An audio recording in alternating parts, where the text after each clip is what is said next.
Abantu benshi babuzwa gutera imbere kubera bakunda kwipfuza ishari, inzigo nyinshi, ivyo bigatuma ubuzima bwabo babushingira ku kuntu ababanyi babo babayeho, bikanka ko bakora akazi canke bagata akazi ngo bashaka kumera nka banaka, bagata batora kubera batimenye ngo batahure ubuzima bwabo ngo babeho uko bategerezwa kubaho. Ni muri kino kiganiro nabateguriye mu canzo c'iterambere, aho twasubiye kandi gutumira umuyobozi mukuru wa BMBC Group tumubaza igituma ikibi kiza mu muntu iyo ariko aguma yigereranya n'abandi no mu kuza arataratora no mu kutimenya. Yatwishuye aranatwiganira inkurikizi ziri mu kutimenya, mu kutamenya aho umuntu afise ububangukigwe, aho afise ubushobozi n'aho atabufise, ukuntu ashobora gutuma umuntu adashika ku migambi yiwe canke ngo yiteze imbere ashike ku ntumbero ziwe. Inyishu y'ivyo bibazo vyose muzisanga muri kino kiganiro, ni mu mwumvirize. No munsi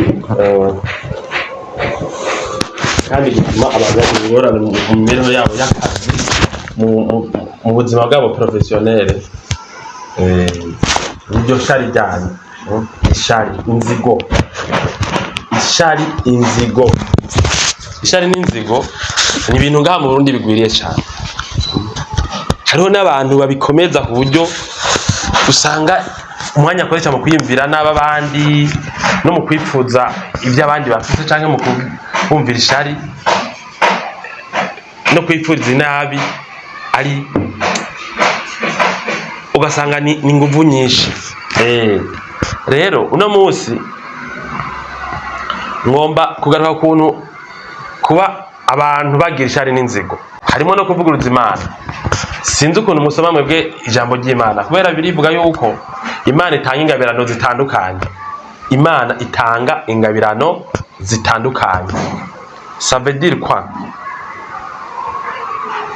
Wewe urashobora kuvuka mu muryango, wewe ukiga ukaminuza, hari ukabona mwene wanyu yize make akwishije ubutunzi canke atize, canke ukagerageza kwiga bikanka, ukabona mwene wanyu menga yaraciriritse canke mushikawe akayiga kamara. Urumva mu kuvuga umuntu mukamuvukana mwose rimwe mwagize iki, mugabo kubera birivuga ko ingabirano si zimwe, kandi hari n'ibintu bishikira umuntu kubera ibindi bintu nyene kompe pa contrôler, bituma abantu bategereza kuba batandukanye. Ugashinga societe, ugashinga entreprise, ukapusa ngo urabe ko yoba ikintu kinini bikanka, akayivumeza, akagura inzu, akagura imodoka, akaronka amabiro, akaronka abakoze, akaronka iki, uri ngaho wewe ukaba umuririmbyi, ukaririmba indirimbo imwe, iya kabiri, iya gatatu, iya kane, bikanka kuba celebre. Ariko ukabona undi muntu akwisa indirimbo ya mbere ikivuma, sivyo? Ukarima twebwe abarimyi iwacu karima imyumbati, umubanyi hacamo gusa karimbi itongo rimwe, akarima n'imbure, wewe bikakura igigombo kimwe kikavako imbegete y'imyumbati. Aho shaka kuvuga iki? Shaka kuvuga ukuntu abantu barondera cyo kimwe canke bakubumenga ariko barondera cyo kimwe, ubwo ntibaronke bose canke bakaronka ibitandukanye. Ku buryo kugira umuntu abeho neza bisaba ko areka kuza aripima ku buzima bw'abandi, akamenya yuko murima mwese ntimwimbure cyo kimwe. Navuze ishari, navuze inzigo, mugira bigatuma munavuguruza Imana. Iyo yavuze ko yaremye abantu mu buryo butandukanye, batazoronka kumwe, batazonezerwa kumwe, batazogira urukundo rumwe, bamwe bazoba basuma, situma baba basuma, mugabo urumva kubera ukuntu abantu baremwe, umwe arirekerana akaba umusuma, uwundi akabaseriye, akateza imbere ibyo ajeje. Abantu rero baratandukanye. Mukaza ngaha muri BMBC tugaguha akazi, ukabona umuntu ariko aradugagira amagrande, wewe aho kwibuka yuko abantu naho borima bose bataronkera rimwe, ukaguma umwipima kuko je batangiza iki cyane ko batampaye ibi, ubuzima bwawe bukononekara kubera inzigo n'ishari. Ntiwibuke yuko mu kazi bamwe bategereza kuba ba deje, abandi ba pedeje, abandi ba planto, abandi ba secrétaire, abandi ba engineer, ko ari uko bimeze. ukaguma wipfuza poste iruta abantu cyangwa ukipfuza ibyo abagutwara bafise ivyo baronka amavantage n'ibindi. Ishari n'inzigo igatuma muvuguruza Imana, no kuvuga ko iyo yavuze ko abantu barenge mu buryo butandukanye. Bamwe ntibafise ubushobozi bwo kuba bokora ibintu byotuma baba badeje, abandi ntiboshobora kuba barimyi bakomeye, abandi aborozi bakomeye kubera basamara ukuntu baremo. Kugira babeho neza kumenya ko ukuntu bameze badafise ubushobozi bwo kuba ibintu ibintu by'ishari, inzigo, kwigiranya n'abandi bituma umuntu akora mu banki, akora mu bushiranganje atakazi.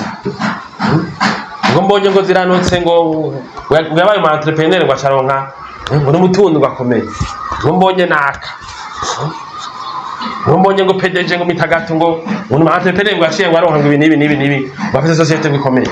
Mureka nakazi nkora muri ministere, mu banki, mu cyangwa muri entreprise, cyangwa n'umwigisha cyangwa nakazi unze kubanga mu entrepreneur. Ngo ndonke ngo ibyo bintu nawe aronka. Kubera iki muvuguruza Imana? Hego hari igihe usanga ufise ubwo bushobozi, mugabo umuntu ari responsable kugira ubeho neza, uramenya ama faiblesse yawe n'ama force yawe.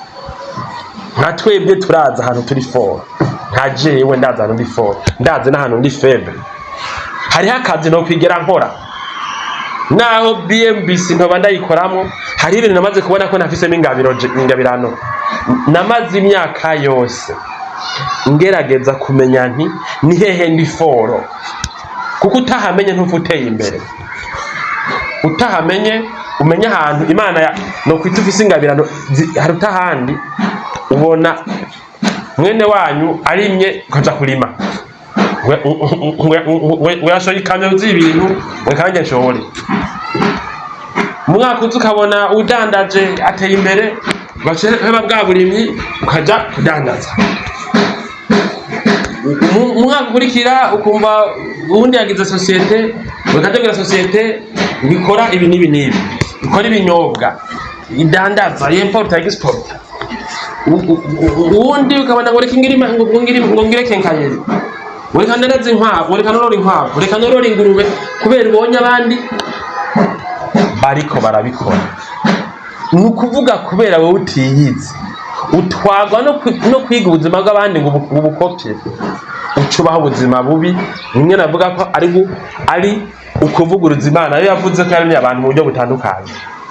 Bamwe bategereza kwemera kugira babeho neza, bategereza kwemera kuba abaplanto gusa, kuko badafise ubushobozi bwo kuba engineer, bwo kuba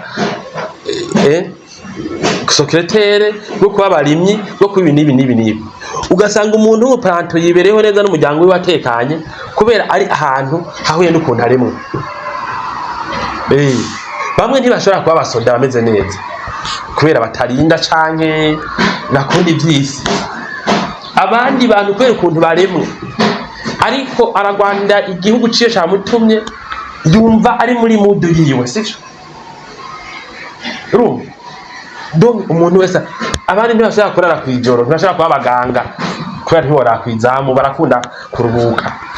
Mugo umuganga kubera ukuntu aremwe, impano yahawe, yumva ko ariko aravura abantu, aba service abatabara, yumva ko ari muri mudu yiwe. Turi kumwe. Mureke kuza muripfuza ibintu kugira ntiwipfuze ibintu by'abandi. Menya ahari umuhamagaro wawe, menya ahantu ukomeye, menya ahantu uri faible. Turi kumwe. Menya ahantu ukomeye, ahantu uri faible. Nuje muri politike utabaravye neza ko ufise ubushobozi bwo kubaho nk'abanyapolitike. Burya navyo bisaba ubundi muhamagaro, kuko murazi ko arabigerageza bikanga. Ntuvuge ngo David ngo yagize ngo entreprise ngo afite societe ngo nanjye ndagiye. Oya, hari gihe wosanga wowe icyo ukeneye atari kugira societe wawe, ari gukora muri BMBC ukaba umukozi atera imbere, kuko ukuntu urenge bidakunda. Kubera iki nshatse kuvuga iki? Navuze abantu bata ubuzi kubera ishari no kwipfuza ibintu by'abandi, no kwipfuza kumera nk'abanaka, kubera bo batiyizi. bagira ubunebwe ntibige ngo bimenye, kuko kwiga ukimenya ni ibintu bisaba ingufu nyinshi. Hajewe kugira menye ibintu ushobora gukora, naragerageje n'andi ma business, naroroye, nararimye nkiri muto nkiva ku ishure, amahera ya mbere yose nashize mu bworozi, ndashira mu kurima, ndiyumvira gukora utundi izindi, nkabona ukuntu nsanga maze kuja hamwe, nsanga ibintu ukuntu ndemwe bisaka nkora ibintu byo kubaka nize. Turi kumwe? Hariho abandi bantu bageze muri 50 60 40 nk'iyi wacu bakiriko baragerageza ivyo naka babona kora. Uzoshimaguye n'uwo muntu azokubwira ati naragize projet y'inkwavu ntiyakunze, jewe naragize no gupanga projet y'intuzeya, hari n'ivyo nashaje ngifise kubera yuko nabuze uburyo. Narapanze kandi projet yo korora ingurube niyo kurima imyembe, narimye n'umuceri, ariko ngaca sanga mbura amazi. Urumva kubera iki mudatera imbere? Mwarase gufata umwanya mumenye aho mufise imihamagaro, mwarase gufata umwanya mumenye ingabirano Imana yabahaye. Ubuzima bwanyu mu bushingira kuraba ibyo abandi babanyi banyu babayemo, ibyo bakora, ibyo batunze, mukaza murabigana. Umuntu akarinda asaza ariko yigana abandi bantu atakintu na kimwe yigeze akora waheze. Abandi bagakora muri banki, bakaba babankiye imyaka yabo yose bagatera imbere, bakora mu entreprise bagakora imyaka yabo yose bagatera imbere. Abandi bagakora mu burimyi bagatera imbere. Wowe umaze imyaka yose ugerageza ubuzima, ubu na buriya ngo wabonye abandi byafashe, kandi bajya byafashe kwera afite n'ingabirano. Nk'ubu urashaka kubona umenga BMBC byarafashe. Muga hariho ibintu ndakubwiye by'ukuntu mbayeho, by'ukuntu bagendanje babayeho, woje usanga watamuhamagara wawe, sivyo? Wowe ubona ibirengana, mugabo hari ibindi utabona, ukabona wundi mugwiza atunga ngo byarafashe, runaka ngo byarafashe, ngo uriya ngo unanje nkore bijya, mugabo hari ibindi utavuzi ko kugira akore bijya bintu ubona byafashe. Yafashe umwanya ariyiga, arimenya, umuryango wiwe uriga, uramenya ibintu woshiramo ingufu. Wewe rero nawe fata umwanya wawe wige uko ubaho, kubera ko ibihambaye abantu ntibanganya ubwenge. Ibintu byinshi abantu bakora bishingiye ku bwenge bwabo bumeze. Abantu ntibanganya umutima. Ibintu byinshi abantu byabakora bishingiye ku mutima wabo bumeze. Hariho abantu bakora ubuzi bwo kuryoshya abakiriya kugira iki, hari abandi bakora ubuzi bwo kurinda, hari abandi bakora ubuzi busaba ibiharo birebire, amasiyanse maremare kugira wifuze naka, byose murabinganya. Hari abandi bakora ubuzi kubera bahawe amasoko n'abantu biwabo bafise imbere, wewe ukavuga ngo reka nanjye ndondere y'amasoko, nawe ntufise n'umuntu agushikana. Kandi hari ahandi hantu womenera hahuye n'ukuntu ibyawe byifashe, sibyo? Hanyuma abantu ntibagenewe kumera bamwe. Navuze nti bamwe bazogora abaplanto, abandi bazaba barimyi, bamwe barimyi bato, abandi bateye imbere, abandi bazobara ari abaprofesere, abaganga, abantrepreneur, abanyepolitike. Turi kumwe? Reka kugerageza ku nguvu kumera nk'abantu mutameze cyo kimwe, mudafise amahigwe amwe n'ibindi bintu bimwe. Rero je namaze kubona abantu bataye ubuzi, barona ko turi mu gihugu aho abantu barijukira cyane ibyo kwa entrepreneur. Iyi ni impanuro ndaguhaye, uri mu jene uri kuranyumviriza, uri umuhinga, maze kaminuza, warose akazi keza, ahantu uguma wumva umenga wo yinobera. Hari gusanga wo ushobora kuyinobera ugakora ibi business wawe ukikoresha. Ariko jewe ndafise abantu bataye ubuzi ngaha no mu yandi masosiyete atabitangaza bakoze ubuzima bwanase. Ndafise abantu base kuba abafundi ngo bifuza ngo gukora ngo babadandaza. Ndafise abantu base kuba abayede ngaha wifuza gukora ngo abantu bafite ubuzima bwanse. Abo basize muri iyo myuga bavuga ko bifuza kugerageza ibindi, bagatera imbere, hagura inka, bahagura iki, bakagura bakorora imiryango, bagateza imbere, hagura amaparcelle. Wowe ukirondeza gukomera nk'abanaka, sibyo? Rero ntutakazi k'ahantu uri, ntwebe kwiga ishure wumva wiyumvamo gukomera nka naka. ubuzima bw'abantu ntibuzokwigera bumera cyo kimwe. Umuntu wese amera mu buryo buhuye n'ahari n'ukuntu aremwe n'ingabirano Imana yamuhaye. Hariho n'ibyo nokwita ibintu bidushikira by'amashansi, ugahura n'umuntu bavyumva akakubwirira neza, akaguha ingurane, akakuvugira akagufasha kuronka isoko. Ugashobora umuntu aratunze arose amahera mu mamere kanaka, nawe hari igihe mbese akuhura na wa muntu nyene. Sivyo, mureke kuza muriganya n'abandi bantu, hanyuma waba ubayeho mu buryo buke canke byinshi. Iyo wamaze kumenya ingabirano yawe ntiwipfuza ivy'abanaka, usanga wibayeho utekanye, kuko uziti Imana ntitanga kumwe, niko mwe mubivuga, canke naho abantu ntibaronka co kimwe. Naho kandi afise ubushobozi bumwe bwo kurwanira. Rero twifuza deje wawe uduramutega imitego umusubirire, wifuze umushikiranganje agutwara ngo ndamutega imitego namusubirire. Abantu ntibafise ubushobozi bwo gukora ibintu bimwe, ntibinashoboka. Nezererwa ngaho nyene uri, ntibashobora gutunga co kimwe, nezererwa ngaho nyene uri. Sivyo, ubuzima burashoboka utameze nka naka. Camugabanya rero ishari n'inzigo byo guma mwipfuriza nabi bagenzi banyu bakora ibintu mwiyumvira ngo birimo amahirwe abarusha, kuko mwashaka gusaza muvyifuza ntimuze mwigere mubishikiye. Inzigo rero ntibayirya, ishari ntibarirya. Umuntu ajya ibintu akorera, ibintu yinjiza. Kwifuza mugenzi wawe, kumwipfuriza nabi kubera kurusha ibintu biriya ntibituma ucuja mu kibanza ciwe. Ni mubeho mu buzima bwanyu, mugabanye ishari n'inzigo. Abantu ntibikunda kubabaho bameze cyo kimwe. Ntukipfuze kuba pedeje ku nguvu, ntukipfuze kuba photographe ku nguvu, kuba cameraman, ntukipfuze kuba engineer ku nguvu. Ni wiyige, urabe ibyo woshobora n'ingabirano ufise n'ubwenge ufise n'umuryango ugufasha n'ibiki, hanyuma umenye ahantu ukwiye kuba uceberaho ubuzima butekanye.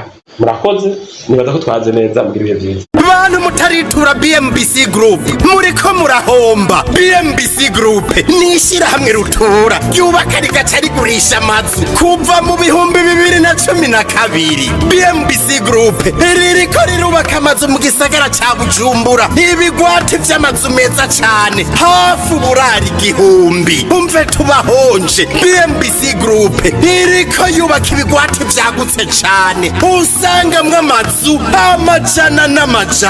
Aho ni muri quartier Miriware ya mbere, Diaspora City, Tenga na Gahage, n'ayari karaduzwa mu matongo y'abantu. Abakiriya ba BMBC Group hanini n'aba diaspora. BMBC Group ifise amatongo akwije ibisabwa, wiguriye inzu yawe mu nyuma ntazuguruzuguru. BMBC Group ikubakiye inzu, ushobora kuriha cash canke bukebuke canke kwidanira izomara imyaka 50. BMBC Group irubaka inzu igacishiramwo vyangombwa vyose, ukinjira umenga utashe muhira. BMBC Group yarazize kuzera inze, umva kabirya kayo yifitiye n'inganda zihingura ibikoresho bijejwe kubaka ayo mazu. Murashaka kubakisha amazu y'uburaro, amahinguriro, amahoteli, amashure, ibitaro n'izindi? Egere BMBC Group ifise abaenjenyere b'inzobere kandi bo ku rwego mpuzamakungu. BMBC Group muzoyimenyera ku mazu yakaka kandi akomeye cane ku biciro vya mbere biri hasi mu Burundi.